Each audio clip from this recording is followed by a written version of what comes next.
when I became a trustee, when I was working on the modules, and noticed that in the Education Act, it's part of the role of the trustee is the performance appraisal of the director. And I just felt it was part of good governance and good stewardship to implement that in our board, because we didn't have a policy yet. The Ontario Education Services Corporation is jointly owned by all school boards in Ontario. Our sole mission is to provide your board with high-quality and cost-effective solutions. One such solution addresses the important task of conducting a Director Performance Appraisal, or DPA. I think it's an essential component to defining what the relationship is between the board and the director. The board hires the director under the understanding that that director will lead the organization and achieve the goals that have been identified through whatever planning process the board uses. So this, by its very nature, creates some clarity, and by including the DPA, Director Performance Appraisal, as part of the package, you're actually cementing that relationship. You know, if there was problems between the director and the board, that there is a sort of a process involved in how we would negotiate that, or how we would work around that. What would the steps take? How would it look in order that we could get together and just as you said, not as an evaluation, but as an opportunity to support and help the director to do the best job possible, because that's in all of our interests, right? That's what we all want ultimately. Effective organizations have boards that support their chief executive, and at the same time the director needs to support the board as well.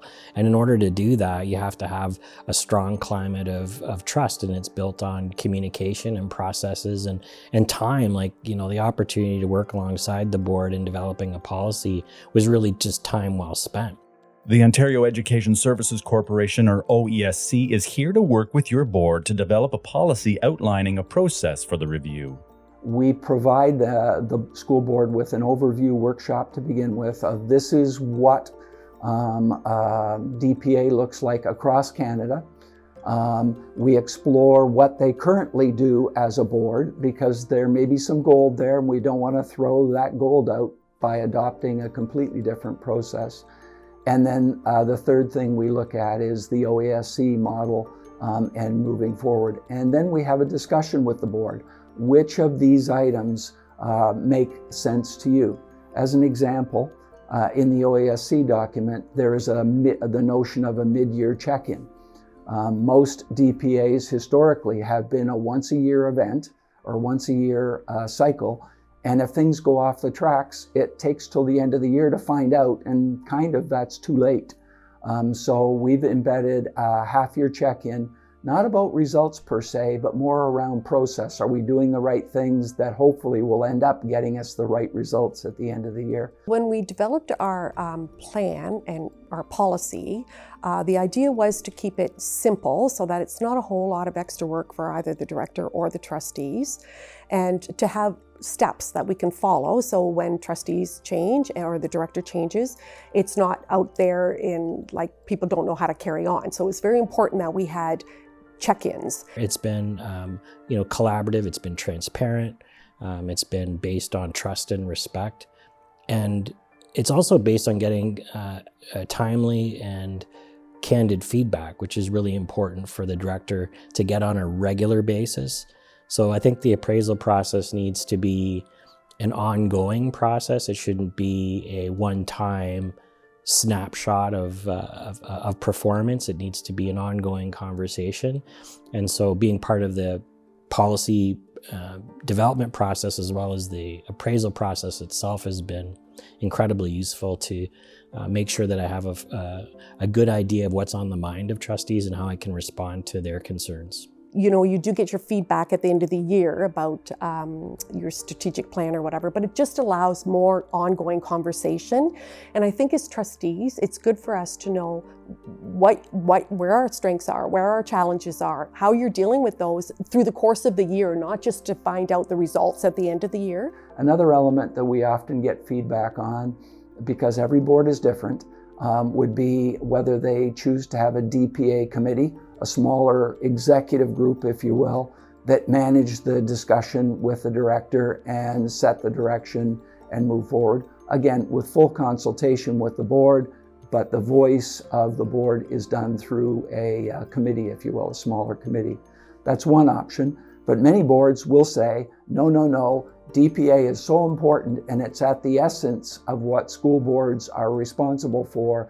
Every trustee, every board member needs to be a part of that. And we can accommodate both. We've gone both ways multiple times. The Director of Education provides leadership that promotes student achievement and well-being, as well as the growth and success of the organization. Evaluating their performance is a significant assignment. With the model that OESC has, it's predicated upon that the DPA focus on system improvement based upon a board's strategic plan. The growth plan and the evaluation apparatus are all connected to the strategic plan. So, which is incredibly useful for the director, because as the director collaborates with the board to develop the strategic plan, it's reassuring to know that the pathway for appraisal and feedback is consistent with the strategic plan. A critical element that's embedded, baked into the OESC document is a strong component of measurable assessment outcomes that are pre-agreed upon by the board and the director. Performance appraisals can bring benefits that include improved student and system performance, aligning the board's strategic plan with the annual learning goals of the organization, providing an ongoing forum for directors and boards to build a productive working relationship, promoting public confidence in public education, signaling that performance management is a core expectation of the organization, encouraging the director's personal leadership resources in developing people and building relationships across the organization, providing an ongoing opportunity for the director and board to deliberate about opportunities and challenges as they arise, forming the basis of good relationships through clear expectations. I think it's really important that the board and the director of education have an excellent working relationship. And going through the process of developing the policy collaboratively was really important to help to establish the relationship prior to the appraisal process beginning. And now that the appraisal process is underway, it just reinforces the relationship and the trust that's in place. It just provides us as trustees with the details so that we can do our job well and we can represent our people well. And it allows the director to do his job well, knowing that he's serving the needs of the community. But ultimately, I think whatever we can do to support the director, I feel like is only going to do good for our system. With the model that we have, school boards have the tools and the director has the tools in order to implement that DPA in a rigorous and in a meaningful and in an effective manner. Reach out to OESC for a performance appraisal process that everyone will appreciate.